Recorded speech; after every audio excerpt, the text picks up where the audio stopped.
Alors, bienvenue dans cette suite de la série L'Évangile au masque de fer. Nous continuons dans l'Épître de Paul aux Galates, avec un message intitulé « Il y a deux testaments, l'Ancien et le Nouveau ». Comme dans cette chanson qu'on chantait dans les camps de vacances chrétiens ou à l'école du dimanche, « Il y a un seul Dieu qui règne dans les cieux, il y a deux testaments, l'Ancien et le Nouveau, mais il y a un seul Dieu qui règne dans les cieux. » En fait, les chansons sont super intéressantes parce qu'elles apprennent des choses théologiquement aux enfants, mais aussi aux adultes. Et c'est pour ça d'ailleurs que les chants sont si importants dans la vie chrétienne.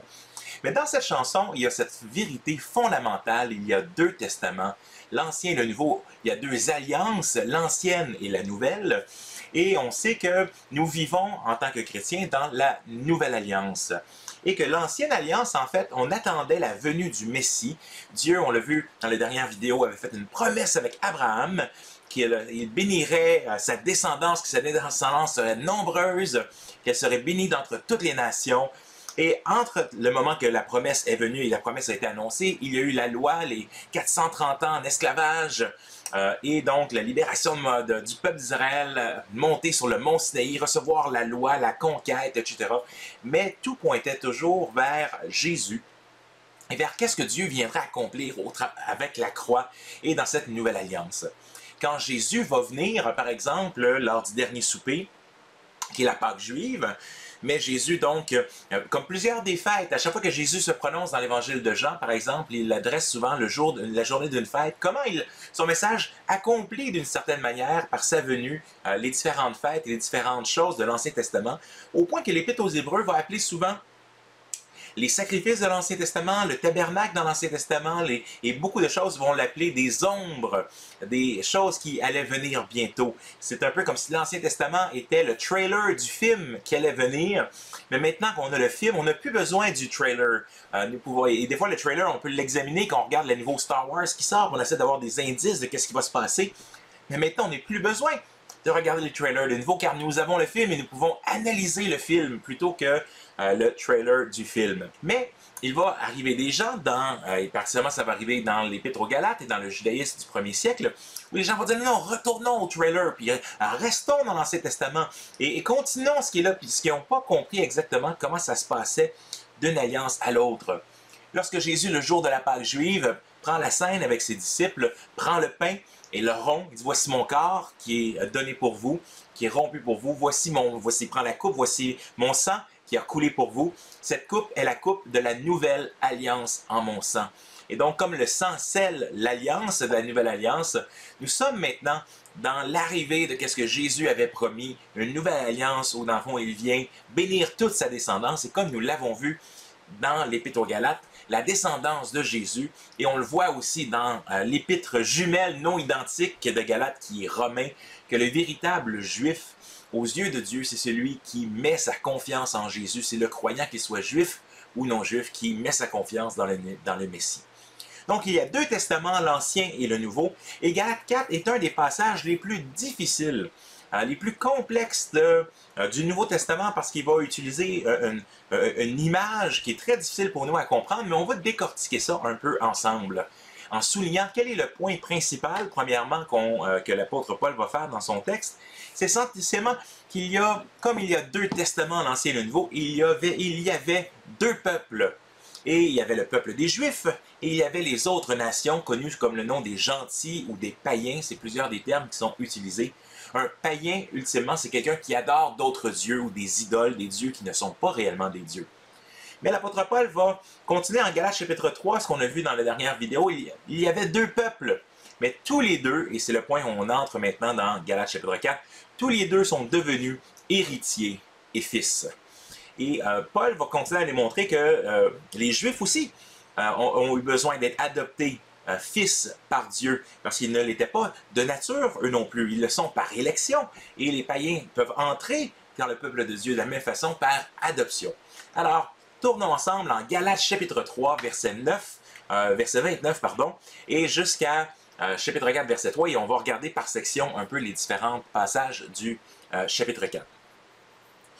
La fin du chapitre 3, c'était « Si vous appartenez à Christ, vous êtes donc la descendance d'Abraham. » Bam, bam! Donc, que tu sois juif ou non juif, si tu appartiens à Christ, Vous êtes la descendance d'Abraham promise donnée dans la promesse faite à Abraham. Et vous êtes héritiers conformément à la promesse et non à la loi. C'est tout l'argument de l'apôtre Paul. Voici ce que je veux dire. Aussi longtemps que l'héritier est un enfant, il ne diffère en rien d'un esclave, quoiqu'il soit le maître de tout. Il est soumis à des tuteurs et à des administrateurs jusqu'au moment fixé par son père. On a encore ça aujourd'hui. Si les parents meurent et qu'ils donnent un héritage important à l'enfant, on va souvent leur dire « c'est un administrateur qui va gérer ton fonds jusqu'à temps que tu aies 18 ans ». Donc, nous aussi, et là c'est moi qui m'en accrochais, les Juifs, l'apôtre Paul parle des Juifs, nous aussi les Juifs, de la même manière, lorsque nous étions des enfants, nous étions esclaves des principes élémentaires qui régissent le monde.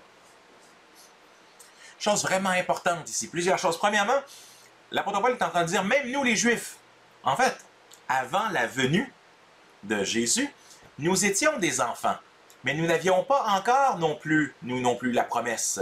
Parce que nous étions des enfants, nous n'étions pas encore arrivés à maturité. Et nous étions esclaves.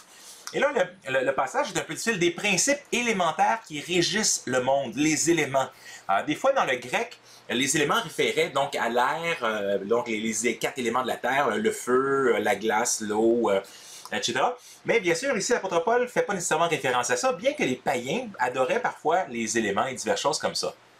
Mais quand il utilise cette phrase, les principes élémentaires qui régissent le monde, l'apôtre Paul semble faire référence à la loi, parce qu'ici il parle des Juifs.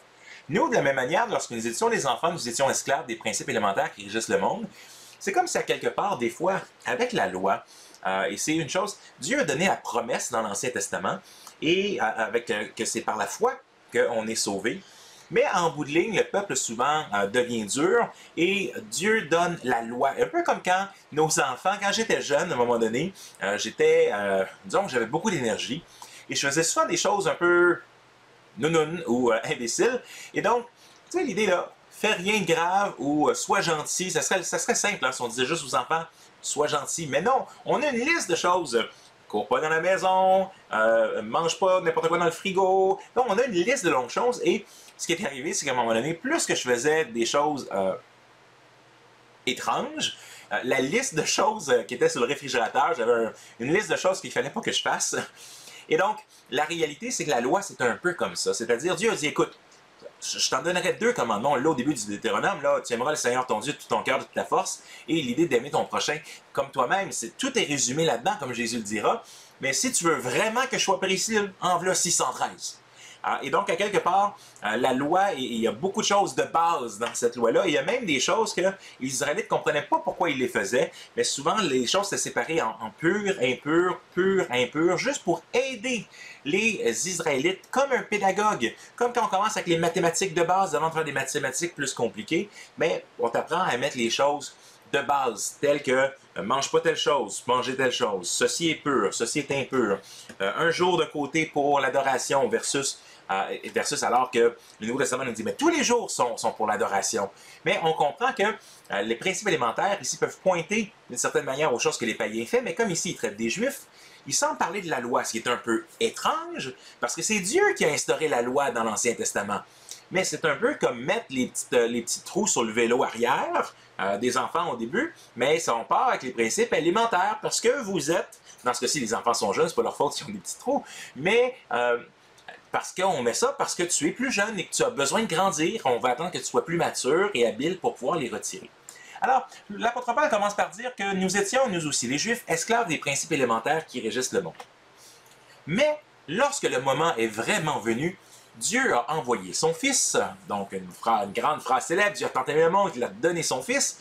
Dieu a envoyé son Fils né d'une femme, né sous la loi. Donc ici, le point, c'est de souligner son humanité. Jésus est véritablement venu comme un homme pour accomplir la loi. Il vient un peu comme ce nouvel Adam qui accomplit la loi et les commandements que le premier Adam n'a pas pu accomplir. Il est né sous la loi. C'est-à-dire qu'il a dû respecter la loi. Il est né sous l'ère de la loi, sous l'ancienne alliance, afin de racheter ceux qui étaient sous la loi, afin que nous, donc les Juifs, recevions le statut d'enfant adoptif.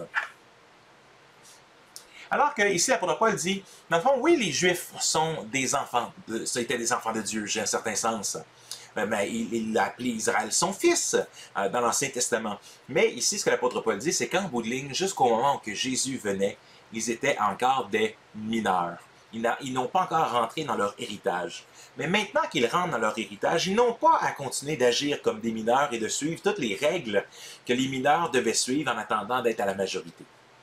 Eh bien, et là, l'apôtre Paul switch, il va passer tranquillement des Juifs vers les païens, et parce que vous êtes ses fils, Dieu a envoyé dans votre cœur l'esprit de son Fils qui crie « Abba, Père, Papa, Père ». On a quelque chose qui nous dit que le Saint-Esprit dans notre cœur, la présence du Saint-Esprit. Et on se rappelle au début des Galates 3, « Galates insensés ».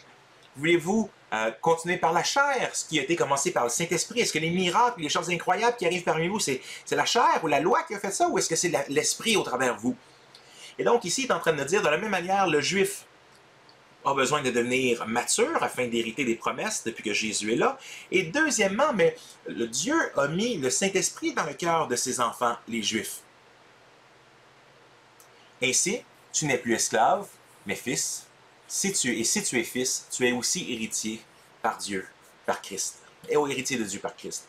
Donc, il enferme d'une certaine manière les Juifs dans l'héritage et dans le besoin d'être sauvés, le besoin d'avoir le Saint-Esprit. Et de la même manière, après ça, l'apôtre Paul switch et dit « Autrefois, vous ne connaissez pas Dieu. » Donc, bien sûr, il ne parle pas des Juifs. « Autrefois, vous ne connaissez pas Dieu. Vous serviez des dieux qui, par nature, ne le sont pas. » Donc, il parle des païens qui adoraient des faux dieux. Mais maintenant que vous avez connu Dieu, et ça, c'est un point important, connaître Dieu, pas simplement intellectuellement, mais ça a un sens souvent dans le vocabulaire biblique de relation. Maintenant que vous avez connu Dieu, ou plutôt que vous avez été connu de Dieu, et c'est toute une différence. La vie chrétienne, c'est que Dieu, non seulement tu connais Dieu, mais Dieu te connaît. Écoute, Dieu savait déjà qui tu étais là, avant que tu deviennes chrétien.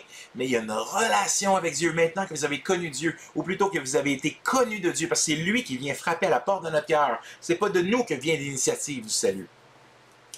Comment pouvez-vous retourner à ces principes élémentaires et sans force et sans valeur auxquels vous voulez vous asservir encore? Et là, c'est quelque chose d'intéressant parce que tout d'un coup, là, tu te rends compte qu'il parlait des principes élémentaires des Juifs, mais là, il parle des principes élémentaires que les païens adorent. Et là, il dit, mais ces principes élémentaires sans force et sans valeur. L'apôtre Paul semble y aller fort parce que tu dis, mais si tout à l'heure il parlait avec les mêmes termes de la loi juive, mais il me semble que l'apôtre Paul ne parlerait pas comme ça de la loi juive. Il en parlerait comme ça si la loi juive n'est plus en effet. Et en effet, verset 10, vous faites très attention aux jours, aux mois, aux saisons et aux années. Donc les païens pouvaient faire ça en suivant la nouvelle lune et les différentes astres et journées comme ça. Mais ici, il semble que dans le contexte de l'épître, c'est que les Juifs, les non-Juifs voulaient suivre le sabbat et les règles alimentaires et les fêtes juives et retourner à un judaïsme, un christianisme plus juif afin d'être plus sauvés. Mais ici, vous faites très attention aux jours, aux mois, aux saisons et aux années. J'ai peur d'avoir inutilement travaillé pour vous. Et là, il y a quelque chose de fondamental qui devrait nous choquer, qui devrait avoir choqué là, les gens, les Juifs qui écoutaient l'apôtre Paul à cette époque-là, ou ceux même qui essaient de convaincre les Galates de conserver ces choses-là. L'apôtre Paul nous dit que revenir sous le judaïsme alors que nous sommes dans la nouvelle alliance, c'est l'équivalent de retourner sous le paganisme. Je répète, donc revenir sous l'ancienne alliance, c'est-à-dire revenir sous les règles alimentaires, la circoncision, les fêtes juives et ce que la loi demande afin d'être sauvé par elle, c'est de revenir, c'est l'équivalent comme si on revenait adorer un faux Dieu. Parce que Dieu a révélé sa nouvelle alliance et que Dieu s'est pleinement révélé en Jésus-Christ, si nous ne reconnaissons pas ça, c'est comme si nous suivons la loi comme si c'était elle qui était un Dieu et elle était un faux Dieu. Et on a passé à côté de Jésus et de Dieu. C'est fort. Mais la jumelle non identique qui est Romain nous dit la même chose. En Romains chapitre 10, et on va regarder deux passages en Romains chapitre 10 très rapidement, ça nous parle de la fin de la loi. En grec, c'est le télos, ça veut dire la fin, c'est terminé, ou la finalité, le but qu'avait la loi. Frères et sœurs, le vœu de mon cœur et ma prière à Dieu pour les Israélites, c'est qu'ils soient sauvés. L'apôtre Paul aimerait ça que tous les Juifs soient sauvés. En effet, je leur rends ce témoignage. Ils ont du zèle pour Dieu. Il y en a là qui sont super zélés là, dans le judaïsme, mais pas conformément à la vraie connaissance. C'est quoi la vraie connaissance? C'est de connaître Dieu et d'être connu par Dieu. Ils ignorent la justice de Dieu. Ils cherchent à établir la leur propre. Pardon. Ils ignorent la justice de Dieu et cherchent à établir la leur propre. Ils ne sont donc pas soumis à la justice de Dieu. Car Christ est la fin de la loi pour tous ceux qui croient, pour que tous ceux qui croient reçoivent la justice. Christ est la fin de la loi. Ton billet est passé date. Tu ne peux plus le réclamer. À quelque part, ici, dans on dire les Juifs qui n'ont pas compris que Jésus est le Messie, ils mettent leur confiance dans la loi. Ils passent à côté de la justice de Dieu pour essayer d'établir une justice par leurs propres moyens. Puis à cause de ça, ils passent à côté de la grâce salvifique de Dieu. En d'autres mots, si un Juif ne reconnaît pas Jésus comme son Seigneur et Sauveur, il ne sera pas sauvé pour toute l'éternité. Il va être loin de Dieu pour toute l'éternité. C'est à ce point-là que l'apôtre Paul nous dit que retourner au judaïsme, c'est un autre évangile, et que si on retourne au judaïsme, nous sommes maintenant déchus de la grâce, nous sommes maintenant anathèmes, c'est-à-dire maudits, comme on le voit dans plusieurs passages de l'Épître. L'apôtre Paul fait tous ces points en Galates et dans Romains pour souligner que le juif et le non-juif sont sauvés de la même manière. Si tu reconnais publiquement, Romains 10, chapitre verset 9, si tu reconnais publiquement de ta bouche que Jésus est le Seigneur et si tu crois dans ton cœur que Dieu l'a ressuscité, tu seras sauvé. La reconnaissance publiquement, ici, beaucoup de commentateurs pensent qu'il s'agit du baptême public, parce que tu reconnais publiquement ta bouche, c'est quand on le fait devant les gens, et ce qu'on croit dans notre cœur, c'est ce qu'on fait de façon privée. Si tu crois dans ton cœur que Dieu l'a ressuscité d'entre les morts, tu seras sauvé. En effet, c'est avec le cœur que l'on croit et parvient à la justice, et c'est avec la bouche que l'on affirme une conviction et parvient au salut, comme le dit l'Écriture. Celui qui croit en lui ne sera pas couvert de honte. Ainsi, il n'y a aucune différence entre le juif et le non-juif, puisqu'ils ont tous le même Seigneur qui se montre généreux pour tous ceux qui font appel à lui. En effet, toute personne, c'est-à-dire juif ou non-juif, qui fera appel au nom du Seigneur, sera sauvée. Donc, le grand point de Romains, puis le grand point de Galates, c'est que tu n'as pas besoin d'être un juif pour être sauvé, et le même moyen de foi est pour les juifs et les non-juifs. Et c'est la foi en Dieu, dans l'Ancien Testament, mettre ta foi en Dieu, que Dieu va envoyer le Messie, que Dieu va envoyer son Sauveur et qu'il va te sauver. Et dans la Nouvelle Alliance, c'est de reconnaître qui Jésus est. Si tu crois dans ton cœur que Christ est ressuscité des morts et qu'il est le Seigneur, c'est-à-dire le roi devant lequel je me remets mon allégeance. Quand on parle de foi envers un roi, ça peut, foi pistis peut vouloir dire fidélité, foi, et même il peut avoir une notion d'allégeance. Si tu fais allégeance au roi d'Israël, au roi de l'univers qui est Jésus, eh bien, sois sans crainte. Tu es sauvé par la foi, non pas par tes mérites, mais par ceux du Christ. L'apôtre Paul, après, dans les prochains versets de Galates, et je l'enlève par question de temps aujourd'hui, mais il parle un peu, et il va parler aux Israélites, aux Galates, pardon, de dire, bien, au début, quand je suis venu vous voir, puis il parle du début de leur relation, puis comment il les aimait, puis combien, dans le fond, il veut leur bien, et que les autres, dans le fond, ne veulent pas leur bien. Et donc, et après ça, il termine le chapitre et sa grande argumentation théologique avec une histoire pour les durs de la feuille spirituelle. Hein? Qu'est-ce que ça dit? Ben donc, histoire pour les durs de la feuille spirituelle. Et là, Paul décide de dire, vous aimez ça, vous autres, les histoires spirituelles? Parce qu'il y avait certains juifs, parfois, qui disaient, il y a des messages mystiques dans l'Ancien Testament. Puis il aimait ça, les allégories, puis les choses un peu, où on poussait le texte un peu loin. Et l'apôtre Paul, il sert un peu, leur propre médecine sur le tableau en disant, je vais vous raconter une histoire. Vous pensez être bien smart en parlant de l'importance de Jérusalem, puis l'importance des Juifs et tout ça. Eh bien, regardez bien, je vais vous en raconter une histoire. Dites-moi, vous qui vous voulez être sous la loi, ne comprenez-vous pas la loi? Est-ce que vous ne comprenez pas ce qui se passe dans l'Ancien Testament et tout le parcours entre la promesse et Jésus et l'ouverture aux nations.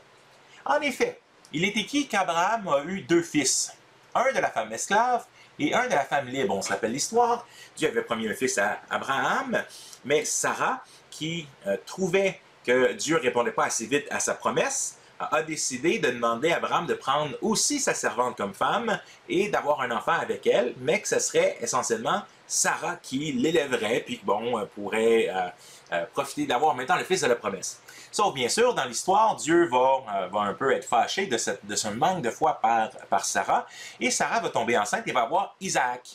Et donc, il va y avoir une rivalité entre les deux fils, et il y a le fils de l'esclave et le fils de la femme libre. Je vous donne une image, ici l'apôtre Paul. Mais celui qui est esclave est né par la volonté humaine. Donc, de la même façon que Sarah a dit, hey, va prendre une autre femme, la servante, puis on va provoquer la promesse ainsi. Et celui de la femme libre est le fruit de la promesse. Ces faits ont une valeur allégorique. Ou tu vois, on pourrait même y voir là, un type qu'on appelle dans l'Ancien Testament, car ces femmes représentent les deux alliances. Il y a un beau clin d'œil, une belle analogie qu'on pourrait faire en ce qui se passe là, puis dans le fond, comprendre le chemin que je viens de vous expliquer. Car ces femmes représentent les deux alliances. L'une vient du mont Sinaï et donne naissance à des esclaves, c'est Agar. Et là, ici, il y a un jeu de mots que l'apôtre Paul fait, parce qu'un des mots, le nom de la femme esclave, c'est Agar, et un des noms du mont Sinaï, c'est Agar. Donc, il fait ici une similitude. En effet, Agar, c'est le mont Sinaï en Arabie, et elle correspond à la Jérusalem actuelle qui vit dans l'esclavage avec ses enfants. Et ici, l'apôtre Paul fait un whip, coupe à quelque part l'herbe sous le pied de ses détracteurs, parce qu'alors que les détracteurs disaient que, mais dans le fond, non, mais la femme esclave, ça ne peut pas être les Juifs, ça peut pas être, parce que les Juifs, c'est eux qui ont salué. L'apôtre Paul disait non, Agar, le mont Sinaï, c'est la Jérusalem actuelle, mais elle vit dans l'esclavage. Elle est encore sous la loi. Mais la Jérusalem d'en haut est libre. C'est elle qui est notre mère. Donc, Jésus règne dans les cieux, à partir des cieux maintenant. Du fait, il est écrit, régis-toi stérile, toi qui n'as pas eu d'enfant, éclate de joie et pousse des cris de triomphe, toi qui n'as pas connu les douleurs de l'accouchement. En effet, les enfants de la femme délaissée seront plus nombreux que ceux de la femme mariée. Nous, frères et sœurs, comme Isaac, nous sommes les enfants de la promesse. Là, il parle les croyants, juifs non-juifs. Le Fils, né par la volonté humaine, persécutait alors celui qui était né grâce à l'Esprit. Il en va de même encore aujourd'hui. Écoute, ce qui se passait dans l'Ancien Testament, l'image que ça nous donne, là, où la guerre entre Ishmaël et Isaac, et la guerre est encore là aujourd'hui entre les Juifs et les nations arabes, mais il dit, ce qui se passait là-bas, là, ça se passe encore aujourd'hui parce que des gens qui veulent vivre par la chair, par la volonté humaine, veulent renverser l'évangile de Christ, veulent vous faire arriver à un faux évangile. Mais que dit l'Écriture? Chasse l'esclave et son fils, car le fils de l'esclave n'héritera pas avec la fille de la femme libre. Il faut qu'il y ait une séparation entre le fils et la descendance de l'esclave et la descendance véritable d'Israël. Et c'est exactement le point que l'apôtre Paul fait en Romains 9. Il dit, il passe au travers toute l'arbre généalogique un peu de Jésus. Et il dit, mais dans le fond, il y a plein de fils d'Abraham et plein de lignées terrestres d'Abraham. Mais ce n'est pas la lignée terrestre d'Abraham qui est importante, c'est la lignée spirituelle de la promesse. Et donc, c'est celui qui est croyant, qui est véritablement fils de Dieu et héritier. Et il y avait deux peuples. Tous les deux sont devenus héritiers et fils. Et des deux, il ne dit pas en Éphésiens, des deux, il en a fait un, il a détruit le mur de séparation entre les deux. C'est par la grâce que nous sommes sauvés, par le moyen de la foi et non par la loi. Mais Dieu nous a créés pour des bonnes œuvres, afin que nous les pratiquions. Et encore une fois, il faut revenir encore à cette idée que l'apôtre Paul ne fait pas une opposition entre les bonnes œuvres qui vont se manifester dans la vie d'un chrétien, puis qui vont nécessairement être produites dans la vie d'un véritable enfant de Dieu, et les œuvres méritoires qu'on ferait pour tenter de gagner notre ciel, gagner la faveur de Dieu. Il fait une différence fondamentale entre essayer d'établir notre propre justice à partir du judaïsme. Le problème qu'il adressait, premièrement, c'était le fait que, hey, revenons sur le judaïsme. Il dit, si vous revenez sur le judaïsme, c'est comme si vous retourniez à vos dieux païens, c'est exactement la même chose. Vous passez à côté de Jésus-Christ. Mais une fois que nous avons la foi en Jésus-Christ, qu'est-ce que Paul nous dit que Dieu fait? Il met le Saint-Esprit dans nos cœurs. Le Saint-Esprit dans nos cœurs crie « Abba ». Père. Romains chapitre 8 nous dit qu'il nous donne une puissance. La puissance de quoi? De dire non au péché. On ne le fera pas tout le temps. On va pécher encore en tant que chrétien, mais on a accès au pardon de Jésus-Christ, mais on a quand même une puissance qui nous permet de vaincre, de combattre le péché. Ça va être un combat de toute une vie, mais le Saint-Esprit nous donne la puissance d'aller de victoire à victoire et de gloire en gloire, que notre vie chrétienne aille plus avec le temps de victoire que de défaite. On va vaincre les différents péchés de nos vies, mais il va en finir avec nous seulement à la toute fin. La promesse du Saint-Esprit était centrale dans l'Ancien Testament sur la venue de la nouvelle alliance, sur la venue de la promesse. Car voici, je mettrai mon esprit dans vos cœurs. Je vous donnerai un cœur de chair, un cœur qui bat au rythme de Dieu. Et beaucoup d'autres passages maintenant qu'on va passer dans Galates chapitre 5 et Galates chapitre 6, l'apôtre Paul va commencer par dire, mais dans le fond, OK, la liberté qu'on a maintenant en Jésus de ne plus être sous la loi, mais il y a une liberté extraordinaire là-dedans. Mais il ne faut pas faire de cette liberté-là pour tomber sur un esclavage qui est un autre type d'esclavage, puis de retomber sous l'esclavage de la chair. Parce qu'on ne sera pas plus avancé. Dieu veut que nous soyons à la fois libérés de la loi et à la fois libérés du péché. Et les deux vont ensemble. Et l'apôtre Paul va maintenant tourner son attention à l'évangile desperado, ou à l'évangile où je n'ai pas besoin de rien faire, je n'ai pas besoin de combattre le péché dans ma vie, je n'ai pas besoin d'avoir des œuvres ou de me forcer ou de quoi que ce soit. Ça va être fait par la puissance du Saint-Esprit. Mais ça va être quand même présent. C'est là que l'apôtre Paul va passer maintenant. Il a passé beaucoup de temps sur l'évangile babylien, particulièrement dans sa forme où on essaie de revenir sur le judaïsme. Et donc, maintenant, non, on est libéré de ça. Jésus a accompli tout ça. Il a résumé ce que Dieu met dans la loi que Dieu met dans le cœur du chrétien, c'est aime Dieu de tout ton cœur, de toute ta force, de toute ton âme et ton prochain comme toi-même. De ces deux commandements découle toute la loi. En d'autres mots, si dans n'importe quelle situation, alors qu'on dit au Saint-Esprit, Seigneur, aide-moi à prendre des bonnes décisions selon ta parole, aide-moi à prendre des bonnes décisions selon ton cœur, puis qu'on se pose la question, c'est quoi aimer Dieu, puis c'est quoi aimer mon prochain, dans cette situation-là dans laquelle on prie, écoute, on va faire la bonne chose, puis on va probablement arriver très proche de beaucoup des fois que Dieu a dit des choses dans l'Ancien Testament, parce que le cœur de Dieu, la loi reflétait quand même la sainteté de Dieu. Et la loi que Dieu met dans nos cœurs, l'esprit que Dieu met dans nos cœurs, veut nous amener à refléter qui Jésus est. Le Saint-Esprit, la sanctification, c'est de te transformer à l'image de Jésus si Jésus était toi. Non, tu n'es pas un charpentier à Nazareth au 1er siècle. Tu es toi. Mais le but de Dieu, par le Saint-Esprit, c'est de t'amener à ressembler à Jésus tout en étant toi. Il y a quelque chose d'absolument extraordinaire, cette puissance que Dieu nous a donnée de marcher par le Saint-Esprit. Et c'est vers ça qu'on va se tourner. Ça veut dire quoi marcher par le Saint-Esprit? Concrètement, chapitre 5, il va traiter des œuvres de la chair, des œuvres de l'Esprit. Mais chapitre 6, il va parler sur le concret du plancher des vaches. Qu'est-ce que ça veut dire de marcher? Ce message peut très bien être résumé par ce chant de Sébastien Korn. C'est par ta grâce seule que je suis pardonné. C'est pas en retournant sur les œuvres de la loi de Moïse, sous l'ancienne alliance, c'est même une forme de paganisme que de passer à côté de Jésus-Christ. C'est par la grâce seule, par Jésus seul, par la foi seule, à Dieu seul soit la gloire. Chantons ensemble de tout cœur.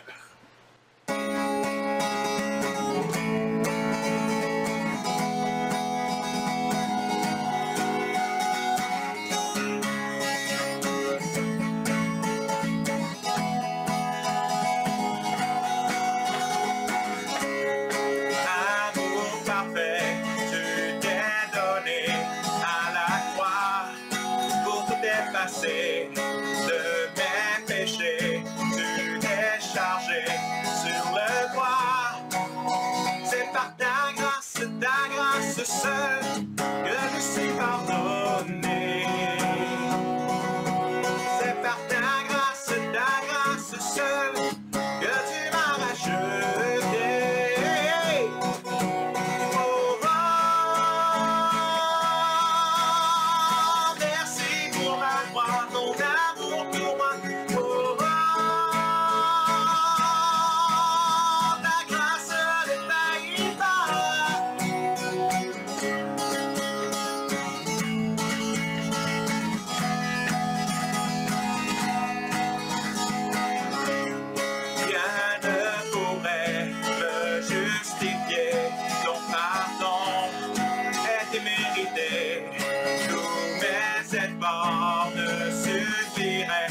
me sauver. C'est par ta grâce seule, que je suis pardonné. C'est par ta grâce seule, que tu m'as racheté. Oh, oh. Merci pour la croix, ton amour pour moi. Oh, oh. La grâce ne taille pas. Ta grâce justifie, ta grâce m'a franchi, ta grâce purifie, ta grâce m'offre la vie, ta grâce m'a sauvé, ta grâce a pardonné, ta grâce m'a comblé, ta grâce m'a libéré, ta grâce justifie, ta grâce m'a franchi, ta grâce purifie, ta grâce m'offre la vie, ta grâce m'a sauvé, ta grâce a pardonné, ta grâce m'a comblé, ta grâce m'a libéré. Merci pour la croix, ton amour pour moi. Oh, oh. Ta grâce ne taille pas. C'est par ta grâce seule, que je suis pardonné. C'est par ta grâce seule, que tu m'as racheté. C'est par ta grâce seule, que je suis pardonné.